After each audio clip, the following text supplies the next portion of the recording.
Assalamualaikum warahmatullahi wabarakatuh. Di antara para sahabat Rasulullah sallallahu alaihi wasallam ada seorang hamba yang tubuhnya disiksa di padang pasir, namun lisannya tak pernah berhenti mengucap Ahad, Ahad. Dialah Bilal bin Rabah, budak yang dimerdekakan oleh Islam, muadzin pertama Rasulullah sallallahu alaihi wasallam dan simbol keteguhan iman sepanjang zaman. Di video ini, Mozaik Qalam akan mengajak Anda menyimak kisah hidup Bilal bin Rabah secara lengkap dari masa perbudakan, siksaan demi siksaan, hingga kemuliaannya sebagai penyeru azan di sisi Nabi sallallahu alaihi wasallam. Sebelum kita mulai, silahkan subscribe, like, dan tinggalkan komentar. Semoga setiap dukungan kebaikan ini menjadi sebab Allah melapangkan rezeki dan memberkahi hidup kita semua. Bilal bin Rabah. Mekah sebelum Islam adalah kota yang keras. Di siang hari, kota ini tampak hidup oleh lalu lalang kafilah dagang dan riuh pasar. Namun di balik dinding-dinding batu rumah para bangsawan Quraisy, tersembunyi jeritan yang tak pernah dicatat sejarah. Jeritan para budak yang hidup tanpa suara. Di salah satu sudut kota itulah lahir seorang anak laki-laki dari seorang perempuan bernama Hammamah, budak perempuan asal Habasyah. Kulitnya hitam, rambutnya keriting, dan nasibnya seakan telah ditentukan bahkan sebelum ia mengenal dunia. Anak itu diberi nama Bilal bin Rabah. Ia tidak lahir dengan sambutan, tidak pula dengan kehormatan. Ia lahir membawa satu status yang menentukan seluruh hidupnya, budak. Sejak kecil, Bilal memahami kenyataan pahit di Mekah. Manusia tidak dinilai dari hati dan akhlaknya, melainkan dari nasab, harta, dan siapa yang memilikinya. Dan Bilal bukan milik dirinya sendiri, ia adalah milik orang lain. Ia tumbuh di rumah Umayyah bin Khalaf, salah satu tokoh Quraisy yang paling keras dan kejam. Bagi Umayyah, Bilal bukan manusia, melainkan alat. Ia dibangunkan sebelum fajar dan dipaksa bekerja hingga matahari condong ke barat. Jika ia lambat, cambuk mendarat di punggungnya. Jika ia lelah, hinaan menyertai setiap langkahnya. Jika ia bersuara, siksaan menjadi jawabannya. Namun Bilal bukan budak yang gemar melawan. Ia diam dan menunduk, menyimpan sesuatu yang jarang dimiliki manusia, kesabaran yang dalam dan sunyi. Di sela luka dan kerja berat, Bilal sering menatap langit Mekah yang luas, seakan mencari jawaban dari tempat yang lebih tinggi. Dalam diam, sebuah pertanyaan terus bergetar di dadanya. Jika manusia bisa begitu kejam, apakah Tuhan juga seperti mereka? Pertanyaan itu tidak pernah terucap, namun terus hidup di dalam hati. Setiap hari, Bilal diperintah membersihkan patung-patung Lata dan Uzza.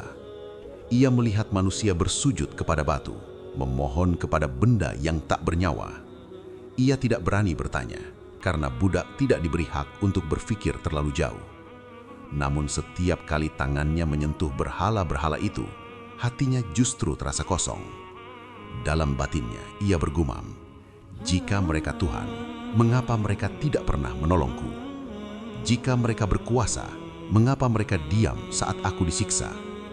Pertanyaan-pertanyaan itu berputar di kepalanya, seperti angin gurun yang terus bergerak tanpa pernah menemukan tempat berhenti.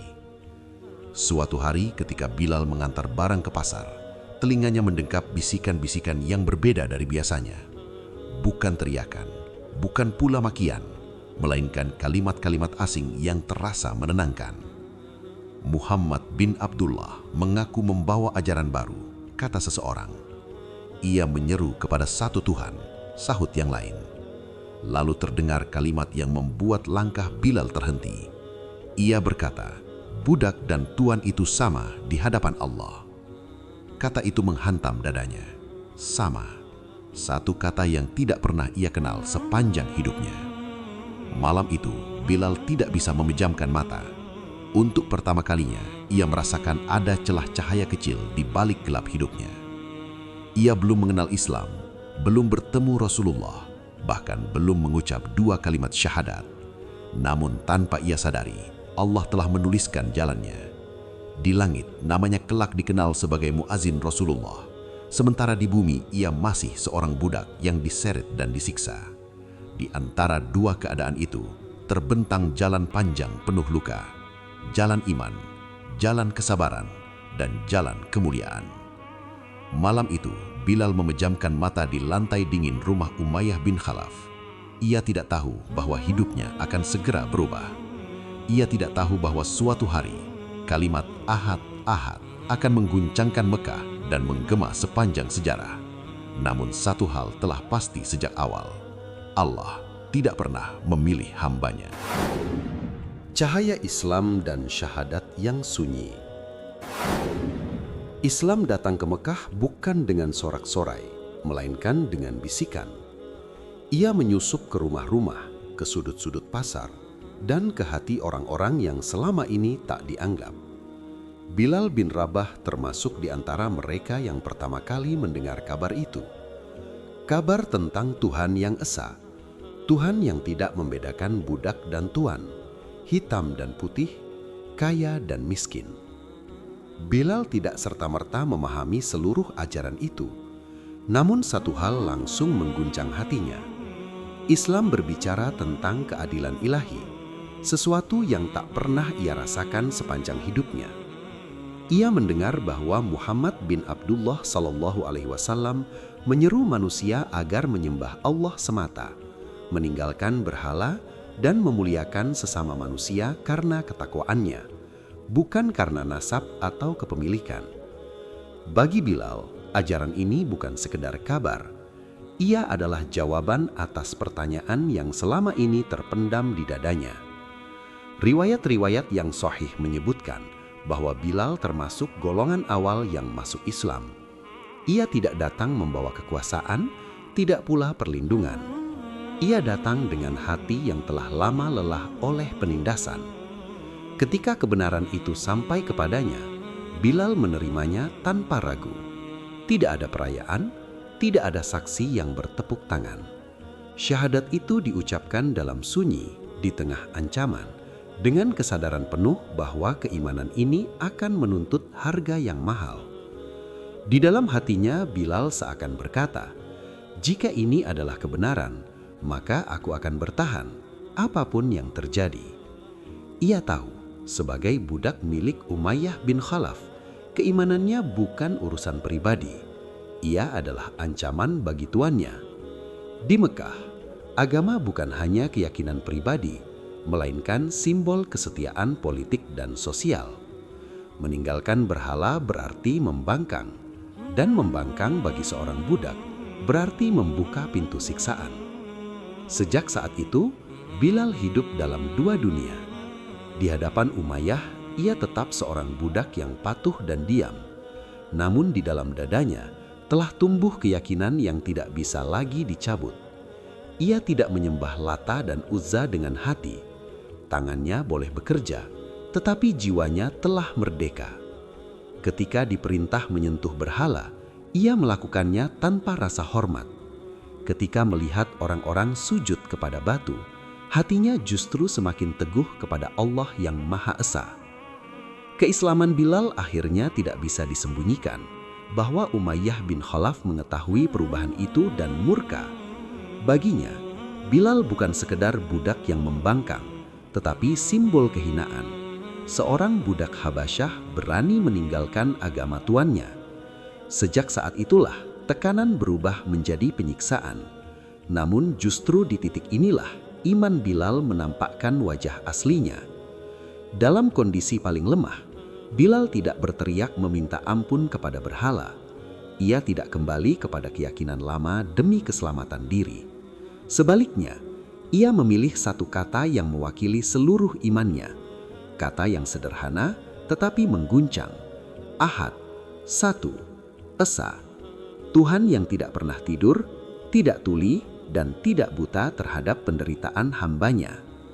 Bilal tidak memahami teologi dengan istilah-istilah rumit. Ia tidak berbicara panjang tentang dalil. Namun ia memahami tauhid dengan cara paling jujur. Tuhan yang benar pasti tidak zalim. Dan jika Allah adalah Tuhan yang Maha Esa, maka menyembahnya adalah kemerdekaan sejati, meski tubuh masih terbelenggu. Sejak hari itu, Bilal bukan lagi sekedar budak Quraisy. Ia adalah seorang mukmin, lemah secara fisik, tetapi teguh secara iman. Ia belum tahu bahwa siksaan akan semakin berat. Ia belum tahu bahwa namanya akan disebut Rasulullah SAW dengan penuh cinta. Namun satu hal telah ia pastikan dalam hatinya. Lebih baik mati dalam tauhid daripada hidup dalam kebatilan. Dan di Mekah yang panas dan kejam itu, sebuah kisah besar sedang menuju bab paling menyakitkan. Bab tentang tubuh yang diseret di atas pasir dan iman yang berdiri tegak menantang dunia. Ahad, Ahad, di bawah terik Mekah. Ketika keislaman Bilal bin Rabah tak lagi bisa disembunyikan, murka Umayyah bin Khalaf meledak tanpa kendali. Bagi bangsawan Quraisy itu, Bilal bukan sekadar budak yang membangkang, melainkan aib yang harus dihancurkan. Seorang budak Habasyah berani meninggalkan agama tuannya, berani menyembah Tuhan yang tidak diakui Quraisy. Itu adalah penghinaan yang tak bisa dimaafkan. Ia diseret ke tengah padang pasir Mekah di waktu matahari berada di puncaknya. Pasir membara, udara membakar paru-paru.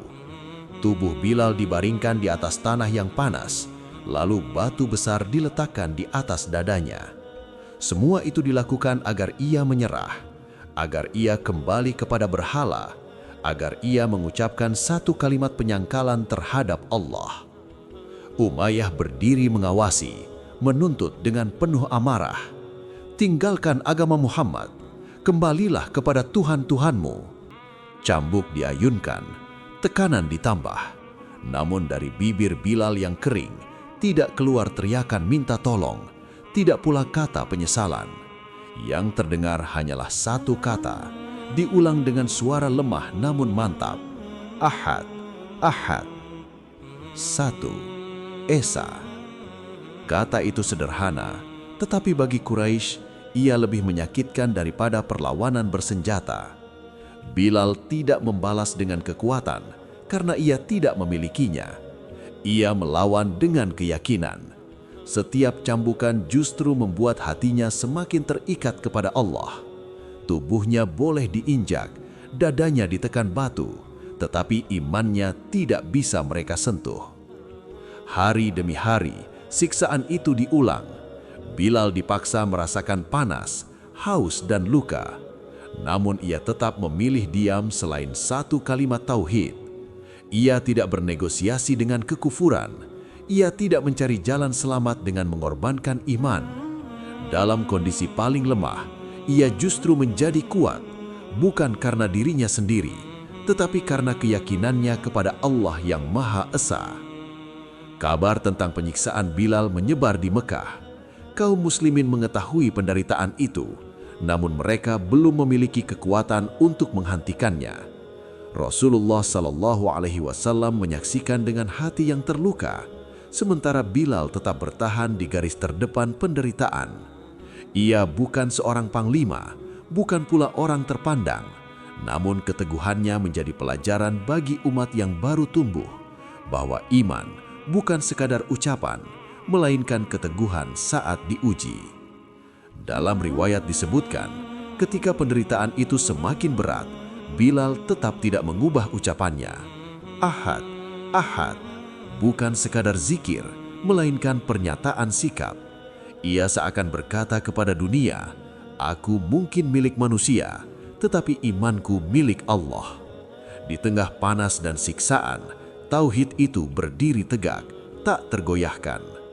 Dan justru di saat Quraisy mengira Bilal sedang mereka hancurkan, sesungguhnya mereka sedang mengabadikannya. Dari pasir Mekah yang membakar, lahirlah simbol keteguhan iman yang akan dikenang sepanjang sejarah Islam.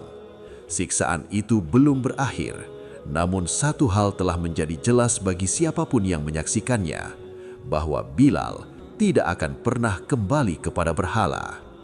Di balik semua penderitaan itu, Allah sedang menyiapkan jalan keluar, jalan yang tidak datang dari kekuatan Bilal sendiri, melainkan dari tangan seorang sahabat yang kelak dikenal karena kelembutan dan keberaniannya, Abu Bakar As-Siddiq. Dan di sanalah kisah ini akan berlanjut.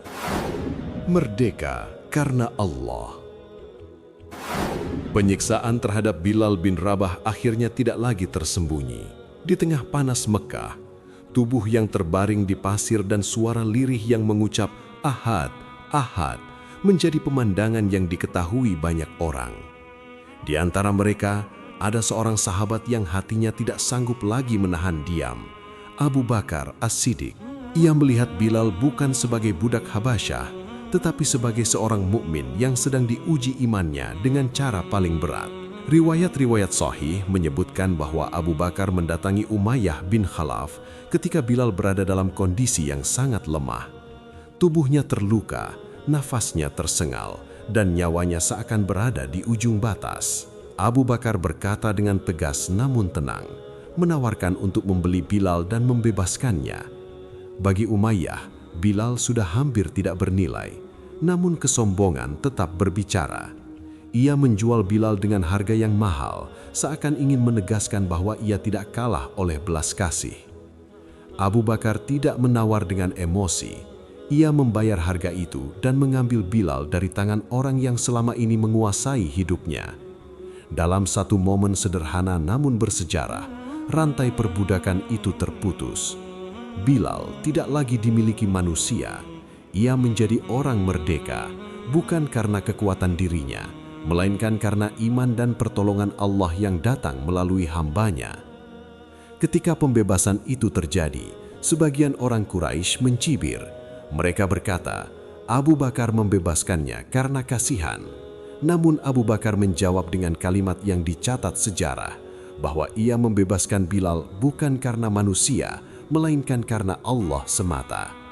Kalimat itu menegaskan satu hal penting dalam Islam. Kemerdekaan sejati tidak diukur dari status sosial, tetapi dari niat dan ketakwaan. Bagi Bilal, kebebasan itu bukan sekedar lepas dari siksaan. Ia kini bisa berdiri tanpa takut dicambuk karena keyakinannya. Ia bisa menyebut nama Allah tanpa berbisik. Namun, kebebasan ini juga membawa makna yang lebih dalam. Bilal tidak membalas dendam. Ia tidak menyimpan kebencian. Ia keluar dari perbudakan dengan hati yang tetap bersih, seakan luka-luka itu hanya menjadi saksi, bukan sumber kebencian. Sejak saat itu, Bilal hidup di tengah kaum muslimin sebagai saudara seiman. Ia bukan lagi budak Quraisy, tetapi hamba Allah yang merdeka. Rasulullah memuliakannya, bukan karena masa lalunya, melainkan karena keteguhan imannya. Bilal belajar bahwa Islam tidak menghapus luka, tetapi memberi makna pada luka itu, bahwa penderitaan bukan akhir, melainkan jalan menuju kemuliaan yang tidak dibeli dengan harta. Namun, perjalanan Bilal belum selesai. Kebebasan di Mekah tidak berarti keselamatan. Tekanan terhadap kaum muslimin justru semakin berat. Perintah hijrah segera datang, membuka babak baru dalam sejarah Islam dan dalam hidup Bilal. Dari seorang budak yang diseret di pasir, ia akan melangkah menuju peran yang tak pernah ia bayangkan, menjadi suara yang menyeru manusia kepada Allah. Dan di sanalah kisah ini akan berlanjut, menuju Madinah, menuju azan pertama, menuju suara yang akan menggema dari bumi ke langit. Hijrah dan suara yang dipilih langit. Tekanan terhadap kaum muslimin di Mekah tidak berhenti meski Bilal telah merdeka. Justru sebaliknya, permusuhan Quraisy semakin mengeras. Hingga akhirnya datang perintah yang mengubah arah sejarah Islam, hijrah ke Madinah. Kaum muslimin meninggalkan tanah kelahiran mereka bukan karena lemah, tetapi karena taat. Bilal termasuk di antara mereka yang meninggalkan Mekah, kota yang penuh luka, tetapi juga tempat di mana imannya ditempa. Di Madinah, Bilal tidak lagi dipandang sebagai budak Habasyah. Ia disambut sebagai saudara seiman. Di kota baru itu, Islam mulai berdiri sebagai masyarakat, bukan sekedar keyakinan yang disembunyikan. Kaum muslimin membangun masjid, menata kehidupan, dan menyatukan hati yang selama ini tercerai-berai oleh perbedaan suku dan status. Ketika Masjid Nabawi selesai dibangun, muncul satu kebutuhan penting. Bagaimana cara memanggil kaum muslimin untuk sholat? Para sahabat mengusulkan berbagai cara. Ada yang mengusulkan lonceng, ada yang menyarankan trompet. Namun, Rasulullah Shallallahu Alaihi Wasallam tidak menetapkan satupun dari usulan itu. Hingga akhirnya, melalui mimpi yang dialami oleh beberapa sahabat, di antaranya Abdullah bin Zaid, azan diperkenalkan sebagai panggilan sholat. Rasulullah Shallallahu Alaihi Wasallam membenarkan lafaz azan tersebut dan menetapkannya sebagai syiar Islam. Lalu muncul pertanyaan berikutnya, siapa yang akan mengumandangkannya? Rasulullah Shallallahu Alaihi Wasallam memilih Bilal bin Rabah. Pilihan itu bukan kebetulan. Bilal dikenal memiliki suara yang kuat dan jelas. Namun lebih dari itu, ia adalah simbol iman yang telah teruji. Rasulullah Shallallahu Alaihi Wasallam bersabda agar Bilal mengumandangkan azan karena suaranya paling lantang di antara para sahabat. Maka berdirilah Bilal, seorang yang dahulu diseret di pasir Mekah, kini berdiri di tempat yang mulia, menyeru manusia kepada Allah. Ketika azan pertama dikumandangkan, suaranya menggema di Madinah. Kalimat-kalimat tauhid itu melayang di udara, memanggil manusia kepada sholat, kepada perjumpaan dengan Tuhan yang Maha Esa. Setiap lafaz yang keluar dari lisan Bilal seakan membawa sejarah panjang penderitaan dan keteguhan iman. Inilah suara yang dulu ditekan batu besar di dada, kini diangkat oleh Islam menjadi suara resmi umat. Sejak hari itu, Bilal dikenal sebagai muazin Rasulullah. Ia mengumandangkan azan 5 waktu, berdiri dekat dengan Nabi, menyertai beliau dalam kehidupan sehari-hari. Kehormatan itu tidak membuat Bilal meninggi. Ia tetap rendah hati, tetap sederhana, seakan menyadari bahwa kemuliaan ini bukan karena dirinya, melainkan karena Allah yang memuliakannya. Bagi Bilal, azan bukan sekedar panggilan sholat, ia adalah kesaksian hidup. Setiap kali mengucap Allahu Akbar, ia mengingat hari-hari ketika dunia terasa begitu kecil dan kejam. Setiap kali bersaksi bahwa Muhammad adalah Rasulullah, ia mengingat jalan panjang yang membawanya dari perbudakan menuju kemerdekaan iman. Namun kebersamaan Bilal dengan Rasulullah belum berakhir di Madinah yang damai. Umat Islam masih harus melewati ujian-ujian besar. Perang, kehilangan, dan perpisahan akan segera datang. Dan Bilal akan tetap berada di barisan itu, setia, diam, dan teguh, menjalani peran yang Allah tetapkan baginya hingga akhir hayat. Berikut kelanjutannya, bab 6, ditulis dengan kehati-hatian kesahihan, menekankan riwayat yang kuat dan disepakati, serta menjaga narasi tetap mengalir dan layak untuk konten YouTube edukatif inspiratif. Di sisi Rasulullah Shallallahu Alaihi Wasallam. Sejak azan pertama berkumandang di Madinah, Bilal bin Rabah tidak hanya dikenal sebagai muazin. Ia menjadi bagian dari kehidupan Rasulullah Shallallahu Alaihi Wasallam. Ia berada dekat, menyertai dalam hari-hari biasa dan peristiwa besar, menjalani peran yang sunyi namun penuh makna. Bilal tidak menonjolkan diri, tetapi kehadirannya selalu ada, setia, tenang, dan penuh adab. Riwayat-riwayat sahih menyebutkan bahwa Bilal sering membersamai Rasulullah Shallallahu Alaihi Wasallam, termasuk dalam perjalanan dan peperangan. Ia ikut serta bersama kaum muslimin, menyaksikan bagaimana Islam yang dahulu ditekan kini harus dipertahankan. Dalam perang Badar, Umayyah bin Khalaf, mantan tuannya, berada di pihak musyrikin. Ketika Umayyah tertawan dan situasi memuncak, Bilal mengenali orang yang dahulu menyiksanya. Ia berseru agar Umayyah tidak dibiarkan lolos. Umayyah akhirnya terbunuh dalam peristiwa itu. Namun yang penting dicatat, Bilal tidak bertindak karena dendam pribadi, melainkan dalam konteks perang yang sedang berlangsung. Islam tidak mengajarkannya membalas luka dengan kebencian, tetapi menegakkan keadilan dalam batas yang ditetapkan. Kedekatan Bilal dengan Rasulullah Shallallahu Alaihi Wasallam juga terlihat dalam keseharian. Bilal dipercaya mengurus beberapa keperluan Nabi, termasuk mengumandangkan azan dan mengatur waktu sholat. Dalam beberapa riwayat sahih, Rasulullah Shallallahu Alaihi Wasallam menyebut keutamaan Bilal dan memuliakannya di hadapan para sahabat. Kehormatan itu tidak menjadikan Bilal berubah. Ia tetap sederhana, berbicara seperlunya, dan menjaga dirinya dari kesombongan. Ketika Rasulullah bertanya tentang amalan yang paling ia harapkan, Bilal menjawab dengan sederhana. Ia menjaga wudhu dan sholat sunnah setiap kali selesai berwudhu. Tidak ada amal yang tampak besar di mata manusia, tetapi konsistensi dan keikhlasannya menjadi sebab kemuliaan. Bagi Bilal, berada di sisi Rasulullah Shallallahu Alaihi Wasallam adalah nikmat yang tidak tergantikan. Ia menyaksikan wahyu turun, menyaksikan Islam tumbuh, dan merasakan langsung kasih sayang Nabi kepada umatnya. Bilal tidak dikenal karena banyak bicara, tetapi karena ketulusan. Ia belajar bahwa kemuliaan tidak lahir dari masa lalu yang bersih, melainkan dari hati yang istiqomah setelah mengenal kebenaran. Namun waktu tidak berhenti. Tahun-tahun berlalu, dan kaum muslimin mulai merasakan stabilitas. Di balik ketenangan itu, sebuah peristiwa besar sedang mendekat. Peristiwa yang akan mengguncangkan hati seluruh umat dan menghentikan suara yang selama ini setia memanggil manusia kepada sholat. Peristiwa itu adalah wafatnya Rasulullah Shallallahu Alaihi Wasallam. Dan bagi Bilal, kehilangan ini bukan sekadar perpisahan dengan seorang pemimpin. Ia adalah perpisahan dengan kekasih, dengan sosok yang memuliakannya ketika dunia merendahkannya.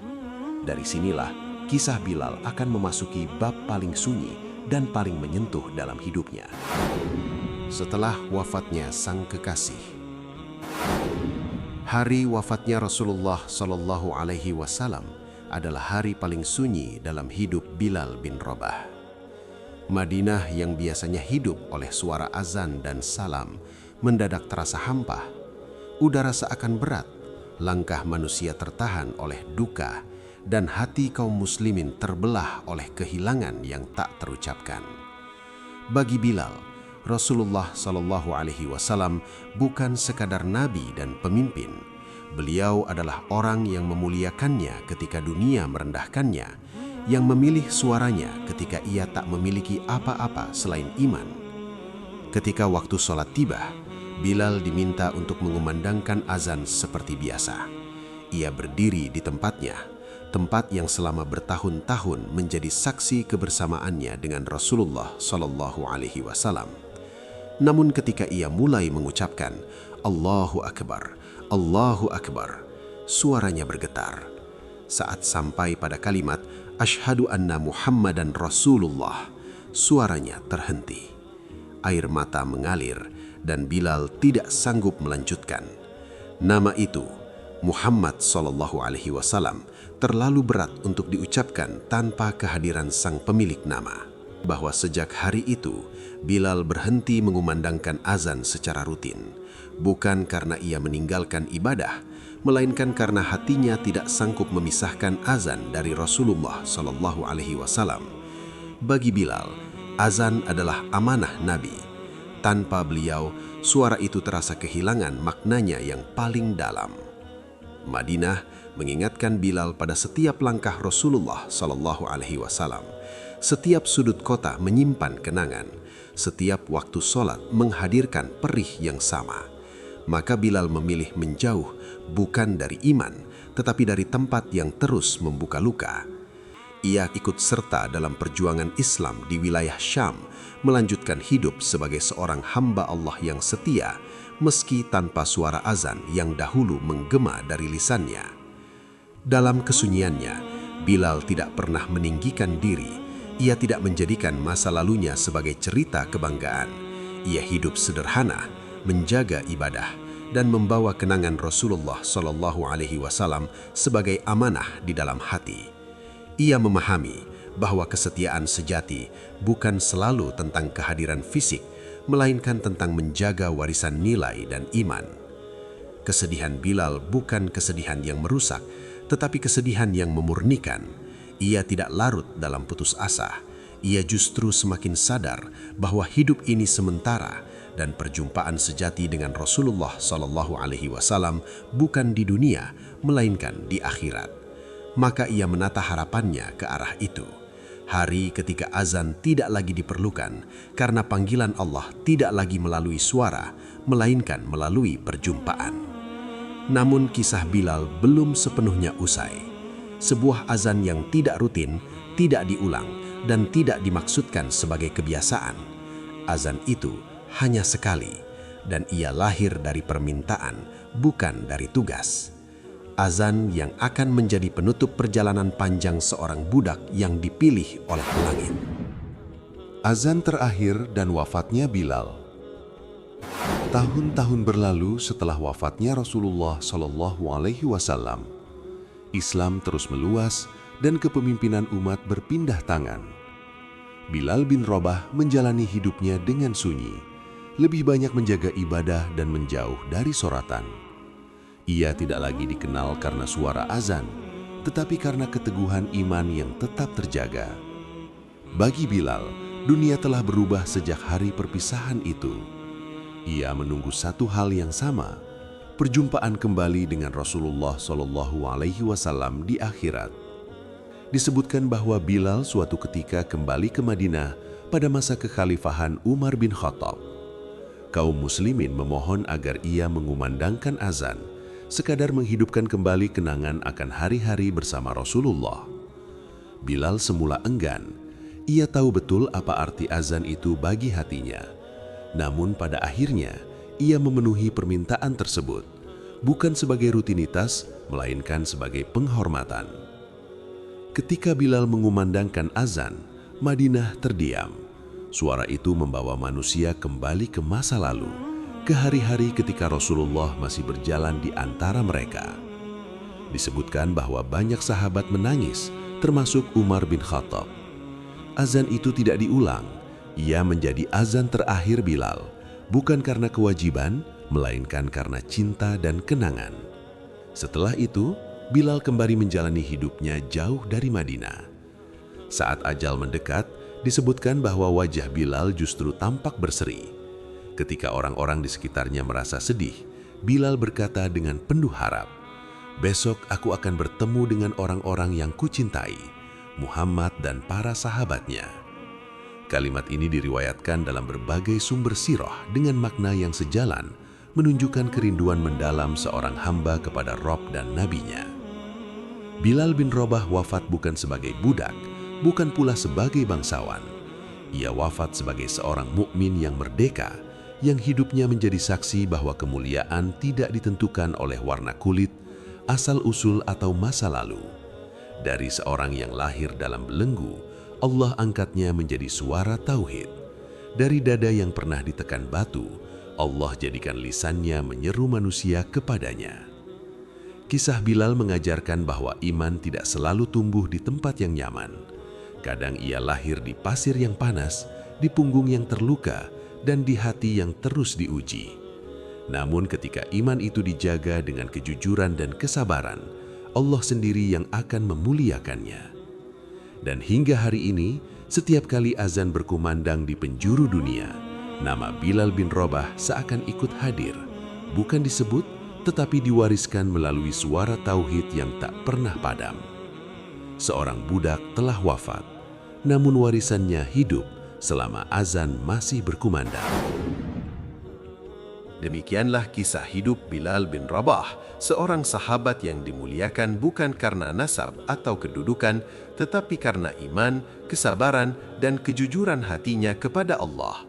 Semoga kisah ini mengajarkan kita bahwa kemuliaan sejati bukan pada status, harta, atau rupa, melainkan pada keteguhan iman dan keikhlasan dalam ketaatan. Jika Anda merasakan manfaat dari kisah ini, dukung terus Mozaik Qalam dengan subscribe, like, dan komentar. Insya Allah setiap kebaikan yang Anda dukung menjadi amal jariah dan Allah tambahkan rezeki dari arah yang tidak disangka-sangka. Wassalamualaikum warahmatullahi wabarakatuh.